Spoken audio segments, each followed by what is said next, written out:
দর্শক, নোয়াখালীতেও ভাঙা হচ্ছে ওবায়দুল কাদেরের বাড়ি। আরো জানাতে সেখান থেকে যুক্ত হচ্ছেন সুমন ভৌমিক। সুমন, সেখানকার সবশেষ খবর জানতে চাই।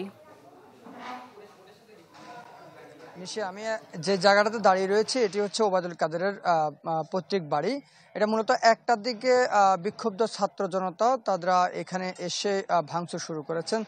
বুলডোজার আনার কথা ছিল, কিন্তু সেটি এখনো আসে না। তবে ছাত্র জনতা নিজেরাই হাতুড়ি বা অন্যান্য যে লাঠি সোটা রয়েছে সেগুলো দিয়ে এখানে বেশ কয়েকটি ভবন ভাঙচুর করা হয়েছে এবং বাড়ির সামনের উত্তর পাশে তার ভাইয়ের একটি বাড়ি রয়েছে, সেটিও ভাঙচুর করা হয়েছে এবং ভিতরে বিভিন্ন ছোটখাটো যেসব মালামাল রয়েছে এখনো পর্যন্ত সেগুলো কিন্তু নিতে আমরা দেখেছি। আগুন ধরিয়ে দেওয়া হয়েছে, যেসব আসবাবপত্র রয়েছে সেগুলো বের করে সেখানে আগুন ধরিয়ে দিতে আমরা দেখেছি। এবং এখানকার যারা ছাত্র জনতা এসেছে, বৈষম্য বিরোধী আন্দোলনের ছাত্র নেতারাও এখানে এসেছেন, তারা যেটি বলেছেন যে ওবায়দুল কাদের এবং তার ভাই মির্জা কাদের নোয়াখালীর কোম্পানিগঞ্জ উপজেলায় মানুষের প্রতি যথেষ্ট পরিমাণে অত্যাচার নির্যাতন করেছে বিগত আওয়ামী লীগ সরকারের আমলে। ফলে তার পরিণতি কিন্তু আজকে যেটি হচ্ছে সেটি তারা বলছে।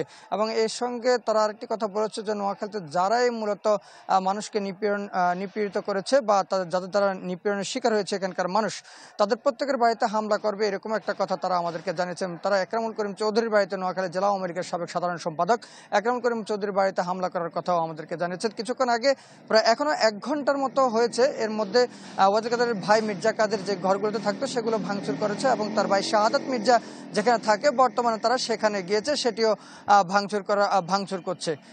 নিশি, সুমন, অনেক ধন্যবাদ। আমরা এই মুহূর্তে দেখতে পাচ্ছি ভোলা থেকে যুক্ত হয়েছেন আদিল হোসেন তপু। তপু, নিশ্চয় শুনতে পাচ্ছেন আমাকে? তপু। জি নিশি, আসলে ভোলাও কিন্তু একই অবস্থা। ভোলায় আওয়ামী লীগের বর্ষিয়ান নেতা তোফায়েল আহমেদ এবং সাবেক বাণিজ্য মন্ত্রী তার বাসাতেও কিন্তু গতকাল ছাত্র জনতা কিন্তু আন্দোলনের পরিপ্রেক্ষিতে তারা কিন্তু আগুন দিয়েছে। সেই আগুন কিন্তু এখনো জ্বলছে।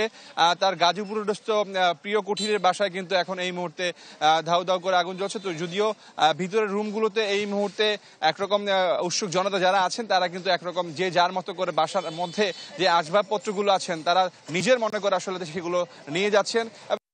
মানুষের মধ্যে উৎসাহ কিন্তু একরকম এটা এই বাসাকে আগুন দেওয়াকে কেন্দ্র করে উৎসব বিরাজ করছে। মানুষ বাইরে দাঁড়িয়ে দাঁড়িয়ে এখানকার বিষয়গুলো দেখছেন এবং এই বিষয়টি আমরা ফায়ার সার্ভিসের সাথে কথা বলেছিলাম। তারা এই বিষয়টি জানে না বলে তারা বলছেন যে এরকম কোনো ঘটনা ঘটেনি।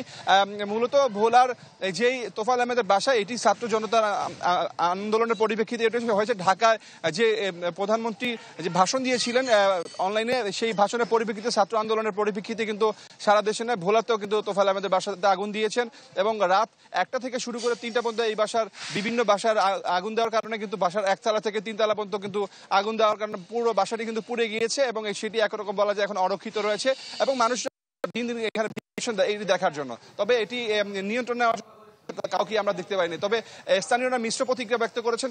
যেহেতু বর্ষিয়ান নেতা আওয়ামী লীগের, বিষয়টা কি এই বাসায় আগুন দেওয়া কিন্তু তারা মিশ্র প্রতিক্রিয়া বলছেন।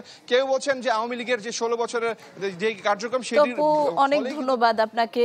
নিশ্চয়ই আমরা পরবর্তীতে আরো খবর জেনে নিব। দর্শক, দেখছিলেন নোয়াখালী এবং ভোলা থেকে আওয়ামী লীগের যেসব নেতাদের বাড়ি ভাঙচুর করা হচ্ছে সেই খবর জানাচ্ছিলেন আমাদের সহকর্মীরা। নিশ্চিন্তে খান স্বাস্থ্যকর অল টাইম পান, অল টাইম হেলদি লাইফ।